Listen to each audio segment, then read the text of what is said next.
Hello my dear friends, आज के video में है प्रारंभिक शिक्षा अधिगम स्तर मूल्यांकन 2024 कक्षा 5 विषय हिंदी का मॉडल पेपर और संपूर्ण हल के साथ।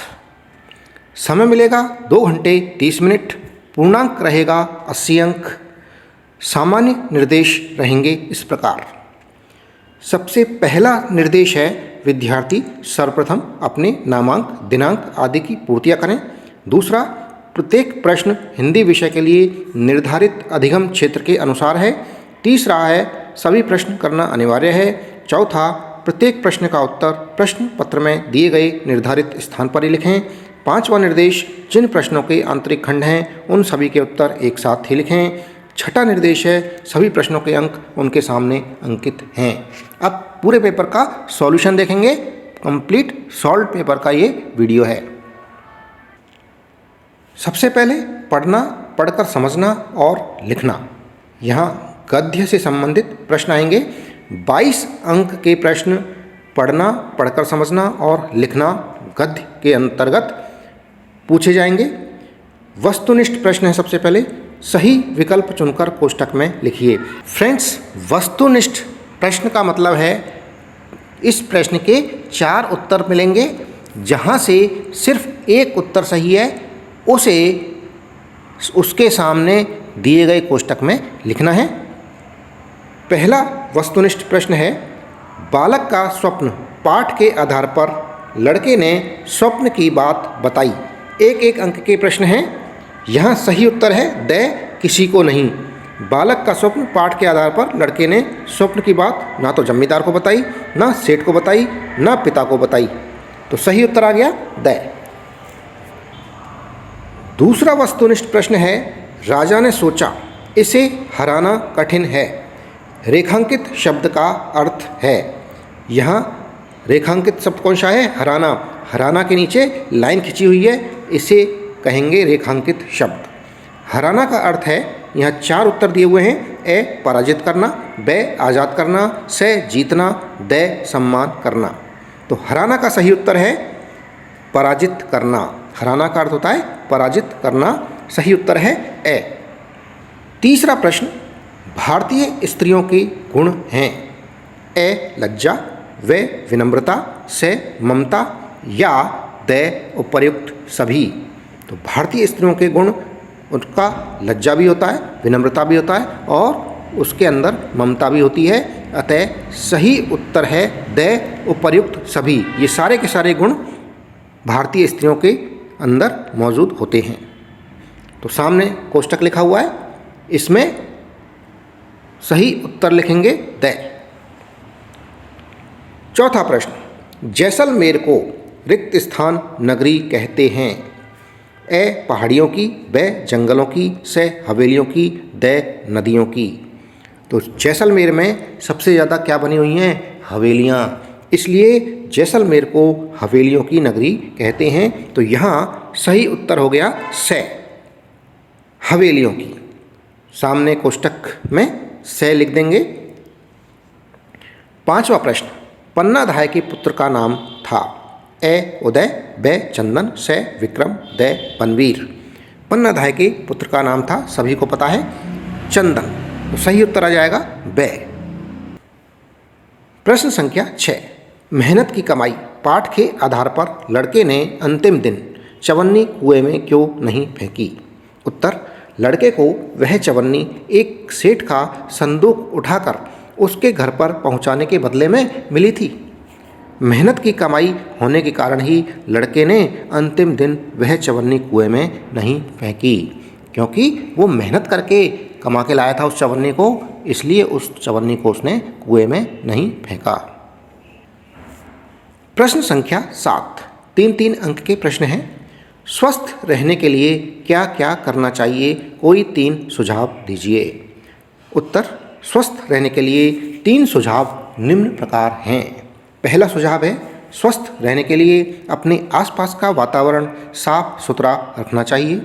दूसरा, स्वस्थ रहने के लिए प्रतिदिन नहाना चाहिए एंड सुबह शाम दातुन कुल्ला करना चाहिए, पेस्ट करनी चाहिए दोस्तों, ब्रश करनी चाहिए। तीसरा सप्ताह में 2 बार नाखूनों को काटना तथा साफ सुथरे कपड़े पहनने चाहिए। प्रश्न संख्या 8। कबड्डी के खेल से हमारे अंदर कौन कौन से गुण विकसित होते हैं? कोई 3 गुण लिखिए। 3 अंक के प्रश्न हैं। उत्तर: कबड्डी के खेल से हमारे अंदर निम्न प्रकार के गुण विकसित होते हैं। पहला गुण: कबड्डी के खेल से हमारा शरीर स्वस्थ और सुगठित रहता है। दूसरा गुण है, कबड्डी के खेल से हमारा दिमाग तेज और प्रसन्न रहता है। तीसरा गुण विकसित होगा, कबड्डी के खेल से हमारे अंदर देश के लिए खेलने की भावना जागती है। प्रश्न संख्या 9 में गद्यांश दिया हुआ है। इस गद्यांश को ध्यानपूर्वक पढ़कर पूछे गए प्रश्न हैं। इसके अंदर से कुछ प्रश्न पूछे गए हैं। 4 प्रश्न हैं 2-2 अंक के। उनके उत्तर इस गद्यांश के अंदर से ही निकाल के देने हैं। कुल मिला के 8 अंक का ये प्रश्न संख्या 9 है। सबसे पहले गद्यांश को पढ़ लेते हैं। दोनों भाई घर गए और अपने अपने घर से भोजन बनवा कर ले आए। महात्मा जी ने उन दोनों को बैठ जाने को कहा। तत्पश्चात उन्होंने भोजन के 3 भाग किए और दोनों भाइयों को भोजन करने का आदेश देकर स्वयं भी भोजन करने लगे। इस प्रकार ऊपर की सब बातचीत तथा भोजन आदि में लगभग 2 घंटे लग गए। महात्मा जी की इस समस्त कार्यवाही का उद्देश्य केवल यह था कि दोनों का क्रोध कुछ कम हो जाए, ताकि उन्हें समझाया बुझाया जा सके, और हुआ भी यही। जब दोनों भोजन से निवृत्त हुए तो काफ़ी शांत थे। उन्होंने महाराज जी के चरणों में विनय की, महाराज, यह भूमि तो कुछ बोलेगी नहीं, इसलिए आप ही हमारा निर्णय कर दीजिए। अब गद्यांश में से प्रश्न पूछें, इनके उत्तर गद्यांश में से देने। पहला प्रश्न है, दोनों भाई अपने घर से क्या लेकर आए? उत्तर आ जाएगा गद्यांश में से ही, दोनों भाई अपने अपने घर से भोजन बनवाकर लेकर आए। दूसरा प्रश्न, महात्मा जी ने भोजन के कितने भाग किए? इसका उत्तर भी गद्यांश के अंदर ही है। उत्तर, महात्मा जी ने भोजन के कुल 3 भाग किए। तीसरा प्रश्न है गद्यांश में से, महात्मा जी की समस्त कार्यवाही का उद्देश्य क्या था? उत्तर, महात्मा जी की इस समस्त कार्यवाही का उद्देश्य केवल यह था कि दोनों का क्रोध कुछ कम हो जाए, ताकि उन्हें समझाया बुझाया जा सके। चौथा प्रश्न है गद्यांश में से, भोजन के बाद दोनों भाइयों के व्यवहार में क्या बदलाव हुआ? उत्तर, ये गद्यांश में से ही उत्तर दिए हुए हैं। भोजन के बाद जब दोनों भाई भोजन से निवृत्त हुए तो काफ़ी शांत थे और उन्होंने महात्मा जी के चरणों में विनय की। पढ़ना, पढ़कर समझना और लिखना। अब ये पद्य वाला हिस्सा है। अभी तक हमने ऊपर जो प्रश्न पत्र में देखा था गद्य, अब देखेंगे पद्य। ये 13 अंक के कुल मिलाकर प्रश्न यहाँ पूछे गए हैं। प्रश्न संख्या 10, हम भारत के भरत पाठ के आधार पर सबसे बढ़कर देश है। दोस्तों, पद्य यानी जो कविताएं हैं 5वीं क्लास के हिंदी में, उनमें से ये प्रश्न पूछे गए हैं। इससे पहले जो प्रश्न पूछे गए हैं वहाँ गद्य, जो कविताओं के अलावा छोड़े गए पाठ हैं वो हैं पद्य, उनमें से प्रश्न पूछे गए थे। प्रश्न संख्या 10, हम भारत के भरत पाठ के आधार पर सबसे बढ़कर देश है। 1 अंक का प्रश्न है। यहाँ 4 उत्तर हैं, 4 में से 1 उत्तर सही है। ए नेपाल, ब भारत, स चीन, द बर्मा। यहाँ सही उत्तर है भारत, इसलिए कोष्टक में आ जाएगा ब। प्रश्न संख्या 11, निम्नलिखित रिक्त स्थानों की पूर्ति कीजिए। पहला, यह धरती जो रिक्त स्थान है अपनी हमें जान से प्यारी है। यहाँ इसके साथ में 2 शब्द दे रखे हैं, पिता और माँ। यहाँ पर से सही शब्द है वो भरना है। यह धरती जो माँ है अपनी हमें जान से प्यारी, यहाँ पिता नहीं आएगा बल्कि माँ आएगा। दूसरा है, बोलो रिक्त स्थान खूब करेंगे कठिन परीक्षा आई है। यहाँ 2 शब्द दिए हुए हैं, नाटक और मेहनत। इनमें से जो सही शब्द आएगा वो लिखेंगे। तीसरा है, माँ का दूध पिया जो है रिक्त स्थान उसी की खाई है। क्या खाइए इसमें, सौगंध खाइए या सौगात खाइए। आइए तीनों प्रश्नों के उत्तर देख लेते हैं। पहले प्रश्न, यह धरती जो लाल रंग में माँ लिखा हुआ है, ये रिक्त स्थान की पूर्ति हो गई, यहाँ पर आएगा माँ। यह धरती जो माँ है अपनी हमें जान से प्यारी है। दूसरा, बोलो मेहनत खूब करेंगे कठिन परीक्षा आई है, यहाँ रिक्त स्थान में आएगा मेहनत। तीसरे में, माँ का दूध पिया जो है सौगंध उसी की खाई है, यहाँ रिक्त स्थान में आ गया है सौगंध। प्रश्न संख्या 12, 6 अंक का प्रश्न है। निम्नलिखित शब्दों को उनके समानार्थी शब्दों से मिलाइए। खंड ए के अंदर शब्द दिए हुए हैं, उनके जो अर्थ सेम निकलते हैं, बिल्कुल समान अर्थ वाले खंड बे के अंदर दिए हुए हैं, उनको हमें मिलान करना है। खंड ए के अंदर शब्द हैं उलहसना, गाथा, खुशबू, वीर, मल्हार, रसधार। खंड बे के अंदर शब्द हैं वर्षा ऋतु में गाया जाने वाला राग, इसको क्या कहते हैं, सुगंध। सुगंध का अर्थ यहाँ खंड ए के अंदर भी शब्द दे रखा है सेम अर्थ के। फिर बहादुर, रस की धार, प्रसन्न होना, कहानी। चलिए इनको मिलान कर लेते हैं। खंड ए के अंदर हुलसना, हुलसना का खंड बे में सेम अर्थ वाला शब्द है प्रसन्न होना। गाथा, गाथा का है कहानी। खुशबू का है सुगंध। ये देखिए मिलान कर रखा है हमने दोनों शब्दों को, जो सब सही शब्द सही अर्थ वाले शब्द हैं उनको मिलान कर रखा है। वीर का बहादुर से मिलान कर दिया है। मल्हार, मल्हार होता है वर्षा ऋतु में गाया जाने वाला राग, तो इसको मिलान कर दिया है मल्हार को वर्षा ऋतु में गाए जाने वाले राग से। रसधार यानी रस की धार। प्रश्न संख्या 13, 3 अंक का प्रश्न है। सज्जन व्यक्ति संपत्ति का संचय किस लिए करते हैं, अपने विचार लिखिए। उत्तर, सज्जन व्यक्ति संपत्ति का संचय गरीबों की सहायता के लिए, परोपकार और भलाई के कार्यों में खर्च करने के लिए, भूखे पक्षियों जानवरों को खाना खिलाने के कार्यों इत्यादि के लिए सज्जन व्यक्ति संपत्ति का संचय करते हैं। व्यवहारिक व्याकरण है। प्रश्न संख्या 14, आकाश का पर्यायवाची है। पर्यायवाची बिल्कुल वही अर्थ है जिसका, उसे कहते हैं पर्यायवाची, समान अर्थ वाला शब्द। यहाँ 4 उत्तर दिए हुए हैं। ए सूरज, बे नीर, से गगन, दे धरा। सही उत्तर है गगन। आकाश का पर्यायवाची शब्द है गगन। सही उत्तर लिखेंगे। यहाँ ये कै लिख रखा है, यहाँ पर ये आएगा से। प्रश्न संख्या 15, निम्नलिखित मुहावरों का वाक्यों में प्रयोग कीजिए। एक एक अंक के 3 मुहावरे दे रखे हैं, इनका वाक्यों में प्रयोग करना है।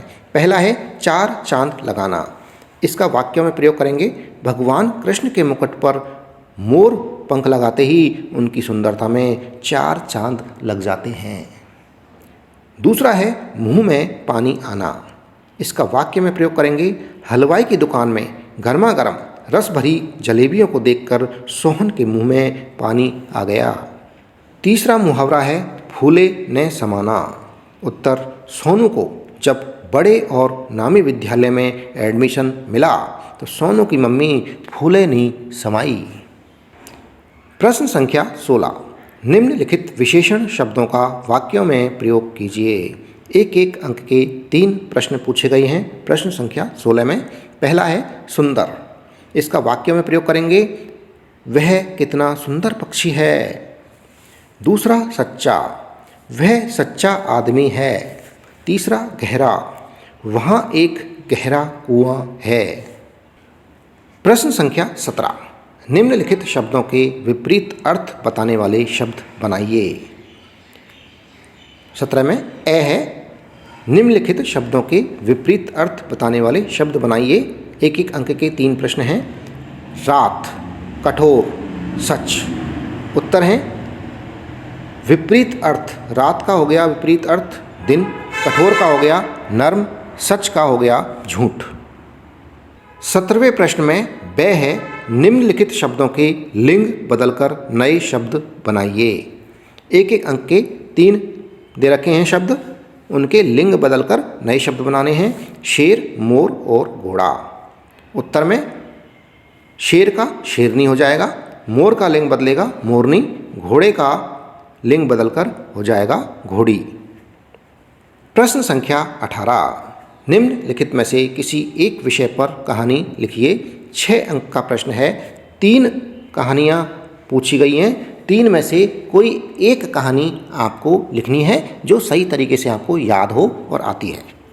घोड़ा, शेर और खरगोश की कहानी आप हमारे चैनल पर अलग से देख सकते हैं या फिर कमेंट करिए कमेंट बॉक्स में, तब मैं आपको कहानी अपलोड कर दूंगा।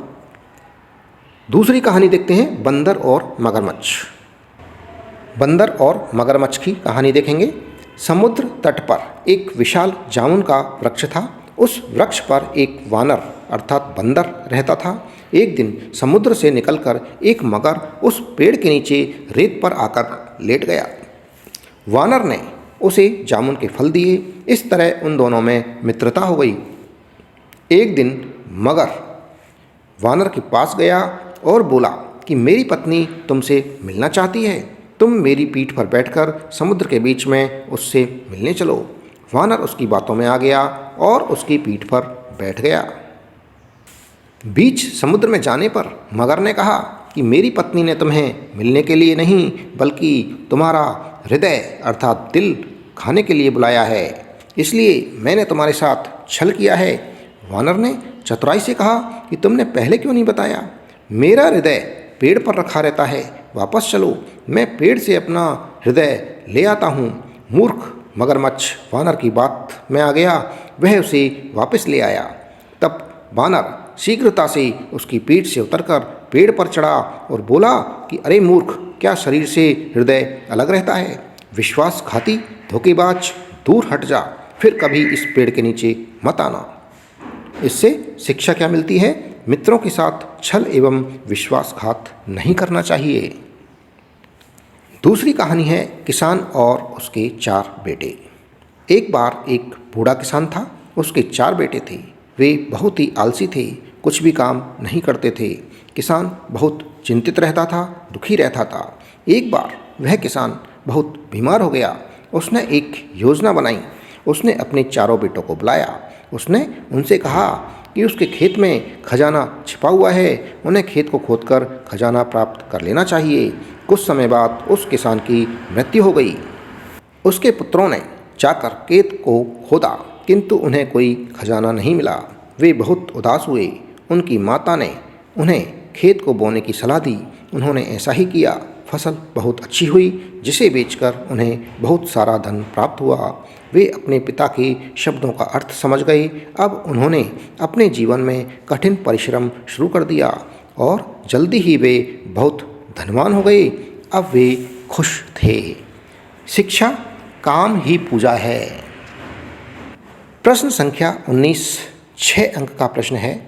आप राजकीय उच्च प्राथमिक विद्यालय चित्तौड़गढ़ के रोहित या मेघा हैं। आप उदयपुर भ्रमण पर जाना चाहते हैं। इस हेतु अपने प्रधानाध्यापक जी को 3 दिवस के अवकाश हेतु प्रार्थना पत्र लिखिए।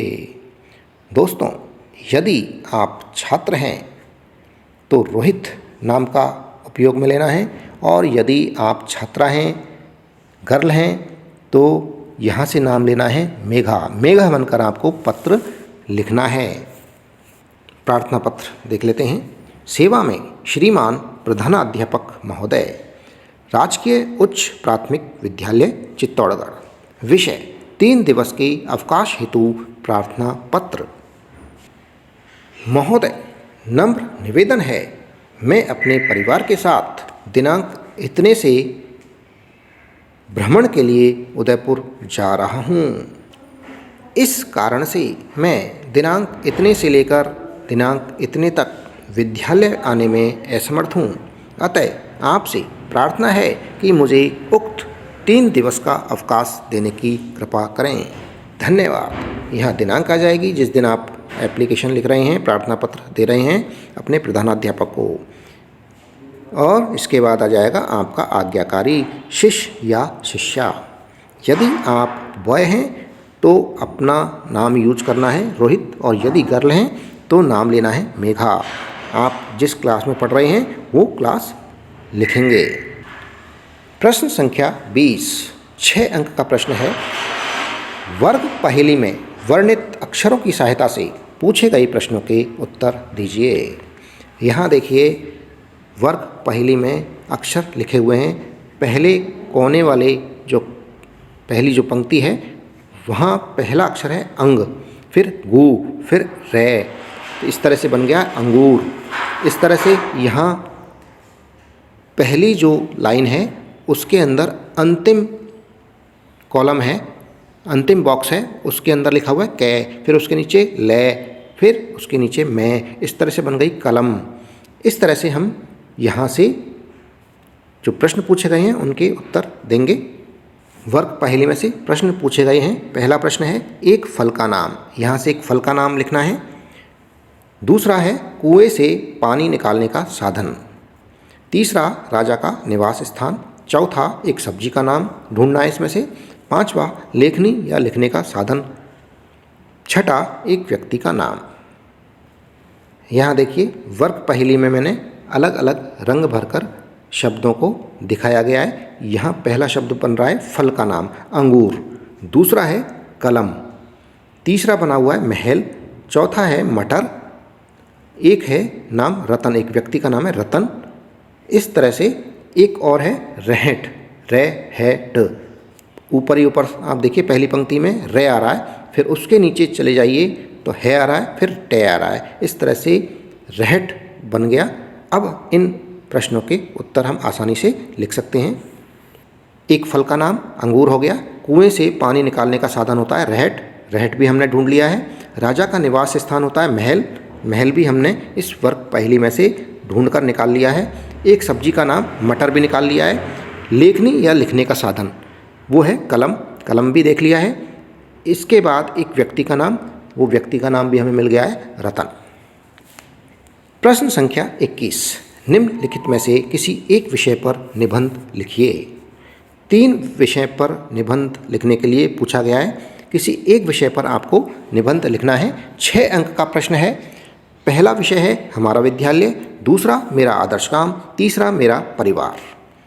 हम एक विषय पर निबंध देख लेते हैं। हमारा विद्यालय। हमारा विद्यालय का नाम राजकीय उच्च प्राथमिक विद्यालय है। हमारे विद्यालय में 12 कमरे हैं। एक कमरा हमारे प्रधानाध्यापक जी का है, एक कमरा परीक्षा कक्ष और शिक्षकों के लिए है। हमारे विद्यालय में 10 अध्यापक और एक प्रधानाध्यापक हैं। सभी अध्यापक बहुत ही अच्छे हैं और छात्रों को बड़े प्यार से, बड़ी मेहनत से पढ़ाते हैं। हमारे विद्यालय में एक खेल का मैदान भी है जिसमें हम सभी अनेक प्रकार के खेल खेलते हैं और खेल प्रतियोगिताएं भी होती रहती हैं। हमारे विद्यालय में पीने के लिए शुद्ध पानी की व्यवस्था भी है। हमारे विद्यालय में 2 शौचालय और 4 पेशाब घर हैं। हमारा विद्यालय अच्छी शिक्षा, अनुशासन और खेलकूद के लिए प्रसिद्ध है। हम सभी छात्र यहाँ पढ़कर अपने आप को गौरवान्वित महसूस करते हैं। परिवेशीय सजगता में 8 अंक के प्रश्न पूछे गए हैं। 22वां प्रश्न है ए, अपने विद्यालय के पुस्तकालय को स्वच्छ एवं आकर्षित बनाने के लिए क्या क्या करेंगे? उत्तर, अपने विद्यालय के पुस्तकालय को स्वच्छ एवं आकर्षित बनाने के लिए हम मुख्य रूप से निम्न कार्य करेंगे। पहला कार्य, पुस्तकालय में कोई कचरा या कागज़ के टुकड़े पड़े हों तो उनको साफ सफाई करके हटा देंगे, डस्टबिन में डाल देंगे। दूसरा कार्य करेंगे, पुस्तकालय की दीवारों पर कुछ पेन पेंसिल से लिखा हुआ हो, कोई गंदे से दीवारें कर रखी हों, उसे हम गीले कपड़ों से पोंछ देंगे। तीसरा, पुस्तकालय की दीवारों पर महापुरुषों के चित्र लगाकर उसे आकर्षक बनाने का कार्य करेंगे। चौथा कार्य करेंगे, पुस्तकालय की दीवारों पर शिक्षाप्रद एवं देशभक्तिपूर्ण सूक्ति वाक्यों को सुंदर अक्षरों में लिखेंगे या किसी पेंटर से लिखवा देंगे। 22वें प्रश्न का ब, सड़क पर दोपहिया वाहन चलाते समय हमें क्या क्या सावधानियां रखनी चाहिए? उत्तर, सड़क पर दोपहिया वाहन चलाते समय हमें निम्नलिखित सावधानियां रखनी चाहिए। पहली सावधानी, सड़क पर दोपहिया वाहन चलाते समय हमें हेलमेट लगा लेना चाहिए, हेलमेट का प्रयोग करना चाहिए। दूसरा, चौराहे पर लाल बत्ती होने पर हमेशा रुकना चाहिए। तीसरा, अगले वाहन से आगे जाने के लिए हमें दाईं ओर से आगे जाना चाहिए। चौथा पॉइंट, हॉर्न का प्रयोग आवश्यक होने पर ही करना चाहिए, अनावश्यक रूप से हॉर्न को नहीं बजाना चाहिए। दोस्तों, इसी के साथ में ये वीडियो समाप्त हुआ। जो चैनल पर नए हैं वो चैनल को सब्सक्राइब कर लें। वीडियो पसंद आ रहा है वीडियो को लाइक अवश्य करें। धन्यवाद, थैंक यू।